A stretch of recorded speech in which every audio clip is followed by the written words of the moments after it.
Very good evening. You're watching India Today. I'm Nabila Jamal. I'm going to take you a quick roundup of the whole Rajasthan crisis that's right now out in the open, bringing massive embarrassment to the Congress High Command. So if you've missed out on largely what have been the developments, let me just round that up for you. So what's happening is the Congress party finally has decided that they're going to hold an election, a proper democratic process to decide who's going to be the next Congress president. So far, Sonia Gandhi is the lady who's been leading the Congress party on the whole.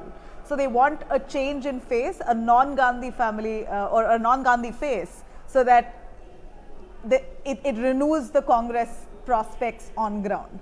And why I say this is because the Congress has by and far have been firefighting allegations of dynasty politics. Time and again, people have been accusing them, especially the BJP has been accusing them of being a party which is center focused around the Gandhi family, and that the Gandhi family calls the shots and it's just one family and their Raj, etc.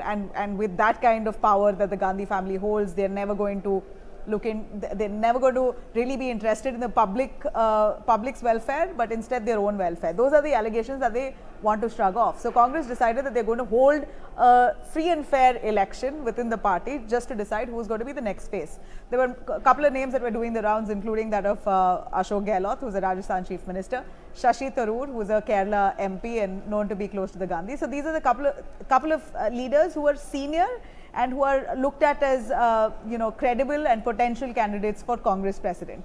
Ashok Gehlot's name really was something that reverberated. It really echoed across party lines, across state Congress cadres, where they all believed, largely by and large, that Ashok Gehlot had the acumen. He's a shrewd politician. He knows how. He's a three-time Chief Minister of Rajasthan. He knows the works of the Congress when it comes to grassroots connections. So Ashok Gehlot's name really resounded within the party, of course, along with Shashi Tharoor. But yet, decision can't be made because it's an election process. So what the Congress did, as 19th is supposed to be the Congress president elections, the Congress has made it clear to all its people, whoever is contesting for Congress president's polls, they have to, it's mandatory that they have to give up any other post. So if they are a chief minister, they have to give up the chief minister's post to contest the Congress president's post. So in the case of Ashok Gehlot, what they did push for Gehlot, especially when Gehlot reached out to Sonia Gandhi and said he wanted to contest for Congress president's post, etc. Gandhi family was very happy because Ashok Gehlot is looked at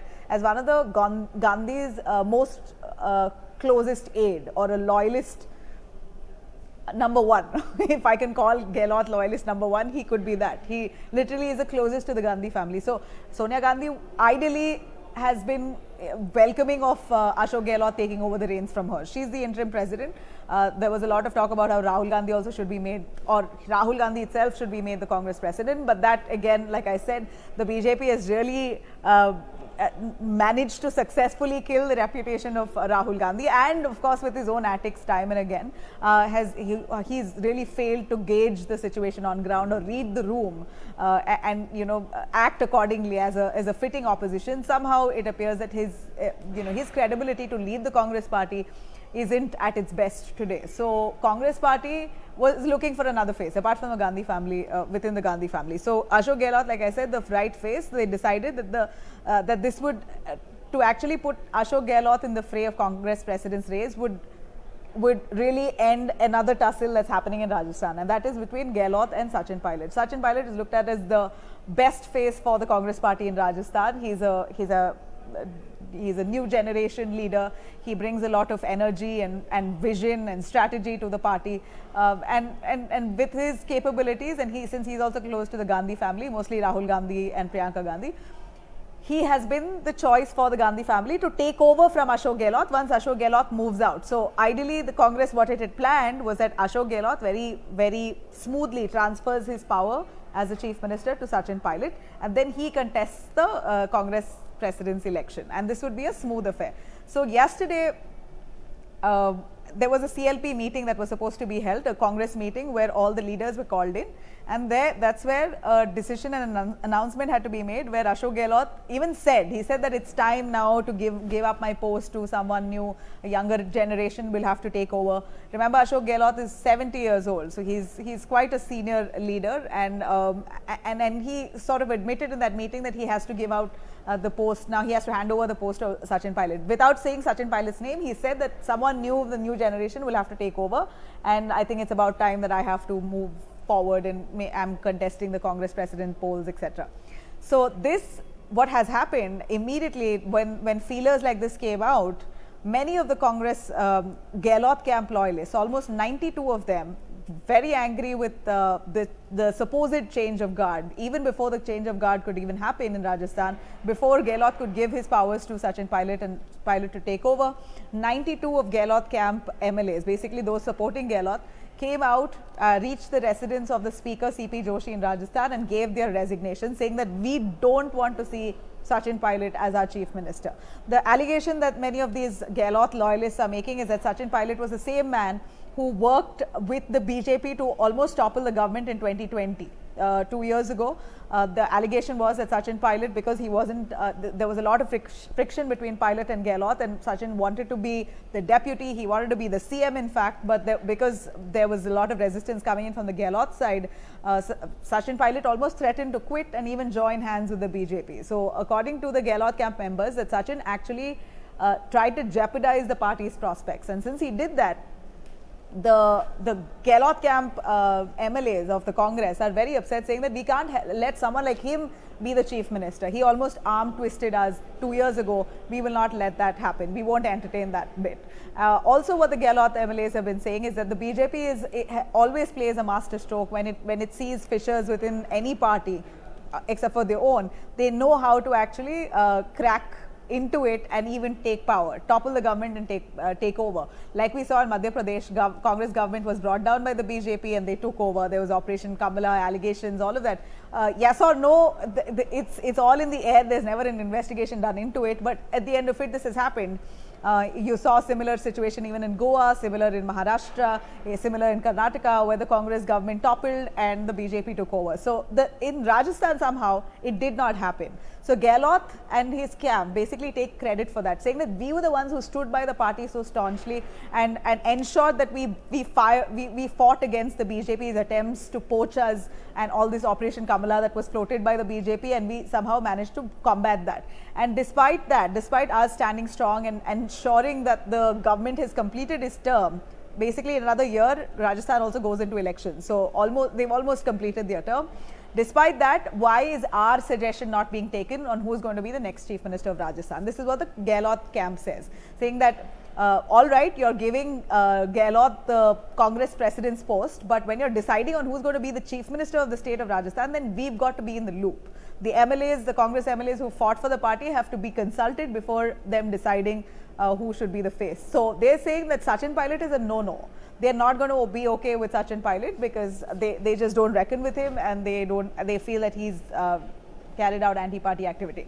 Now, giving you a dynamic here, out of the 200 assembly seats, BJP in Rajasthan has about 71 odd, Congress has about 108 odd, and then there are about 8 others and about 13 independents and 8 from other parties. So in Congress itself, 85 to 90 of them are with Gehlot, and the rest, barely about 19, 20 are with Sachin Pilot. So Sachin Pilot, in terms of numbers, does not have the strength. He has a very minimum set of MLAs who are supporting him, while Gehlot has overwhelming support, more than 90. So one knows that Sachin Pilot, even if he wants to pull out of the party and maybe join hands with the BJP with barely 19 odd MLAs, he will not be able to bring down the government so easily. It's going to be a tough task.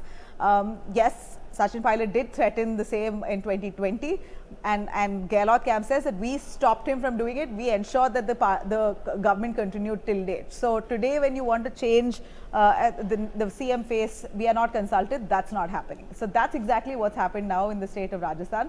The only 2 states that really the Congress has power in. Rajasthan, we are very shocked that the Congress had absolutely no idea that a situation like this would take place. That would happen late in the night, on Sunday night, when people were probably enjoying their weekend. Here were Congress MLAs en masse, 92 of them, who went to the Speaker's house and gave their resignation. So how could the Congress not really gauge a situation like this? This kind of exodus that was coming on the face of their Congress presidential polls, and they had no idea. Now, quickly, just to see what exactly happened, caught completely unaware, the Congress has sent Ajay Makan and Mallikarjun Kharge, two of their emissaries, to try and first of all ensure that things are smooth in Rajasthan, and also to understand what exactly happened in the first place. Why did this this coup of sort take place? Why did MLAs of the Gehlot camp tender their resignation?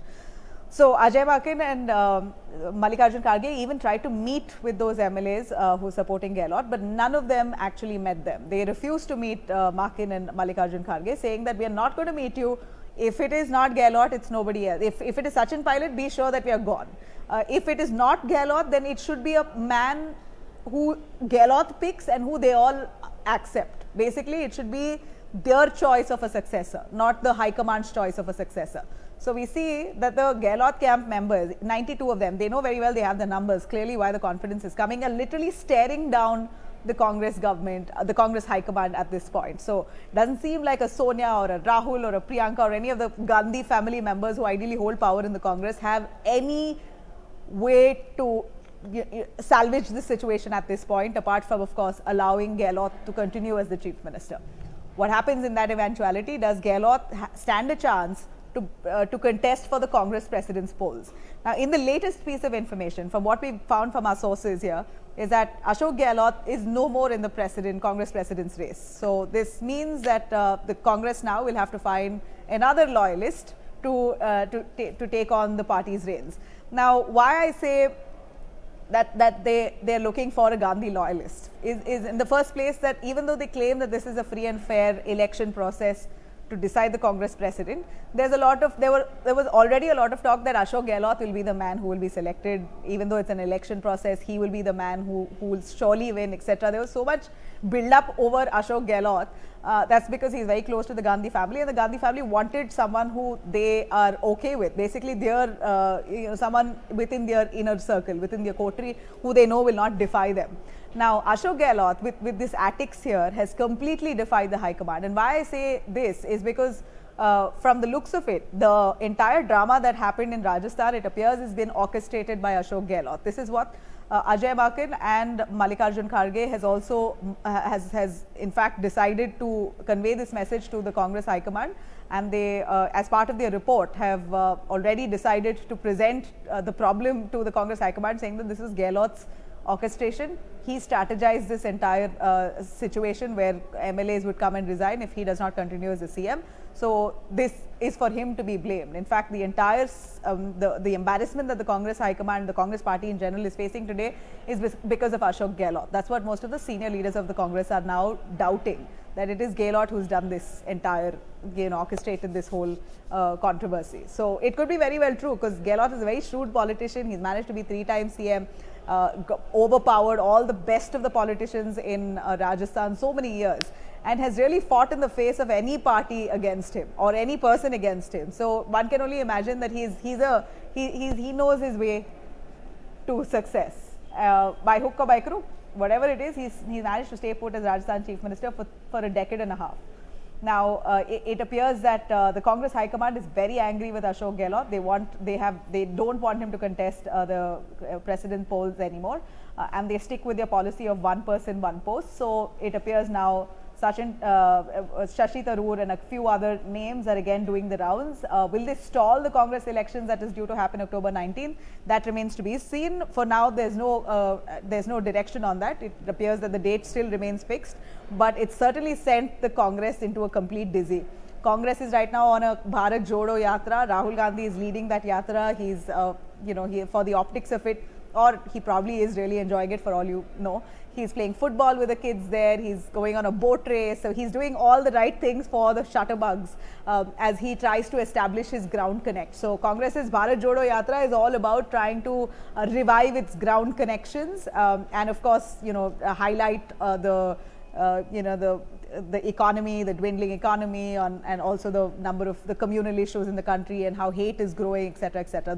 That's the agenda with which they've carried out the yatra. But the true approach here is clearly, and their intention is obviously to reconnect with the ground cadre and refresh their grassroots connections. So at a time like this, when they're carrying out this Bharat Jodo Yatra, you're seeing they're one of their only two ruled states of Rajasthan, Congress ruled states in the country. Rajasthan is one of them. We're seeing that the two leaders within the Congress itself are fighting. So BJP, of course, finding a great opportunity, have been saying, you first jodo the two leaders in your own state and then talk about Bharat Jodo. So fix your problems in one state and then speak about fixing the country. So yeah, the BJP has been hurling enough and more jibes at the Congress at this point. So the Bharat Jodo Yatra continues. The Congress High Command is staring at this crisis in Rajasthan, not knowing what to do. And it appears that there are too many things happening parallelly, simultaneously, which is leaving the Congress fully embarrassed. But their only response, the Congress as a party has responded saying, see, we are a party which democratically elects we want to democratically elect our president. We give enough and more liberty and freedom to our leaders. They have all the right to question us. If they want to question, they have all the right to question. Unlike other parties like the BJP, where there is no way or no scope of questioning the High Command, nobody ever questions, and there's never a democratic process of electing their leader. It's all selection done by Modi or Shah. These are the allegations Congress internally, in turn hurling at the BJP. So Congress says that we are okay with this commotion. Yes, sometimes we feel that it could have been handled better, but we can't help it because we are a free and fair party and we are as transparent as can be. People are allowed to question us, and this kind of situations are inevitable. Well, whatever the Congress says, at the end of it, we still believe that, or at least hope that the opposition should have had a slight iron fist. Allowing for their party's internal functioning to be in such tatters brings nothing but shame to this opposition, which calls itself a grand old party. 70 years of existence, you have the strongest grassroots cadre, your party is spread far and wide. For you to really fail in governing just two states, it's certainly something that they cannot justify. So yeah, that's more or less what has happened today, by and large, what we saw of the Congress crisis in Rajasthan. Now, anyway, the elections will continue. We believe that it is going to be on 19th of October, and Ashok Gehlot is out of the race. That's it for me here. A quick word as I wrap up. SDPI and the PFI have been mounting a lot of pressure. They've been coming out on the streets protesting against the government and the NIA. So right now, they are basically directing their anger towards the RSS and the BJP, saying RSS, BJP want a Hindu Rashtra. They want to wipe out every other religion in the country, and that's why they're targeting the PFI, which is a pro-India Islamic outfit. All we're doing is voicing out rights of Muslims in the country, and that's why we're being harassed. So SDPI and the PFI have been coming out and making some really brazen statements, threatening the RSS cadre, saying we'll finish you off in 10 seconds. You either back out or we don't mind becoming martyrs. Those are kind of statements that are coming out. Clearly, it looks like out of anger and frustration, because we hear that the NIA is investigating into a lot of the terror funding activities that allegedly linked to the PFI. And if any of it is proven true, then the PFI could very soon be banned. All right, we're going to continue tracking those details. Do watch us on India Today. For now, thank you.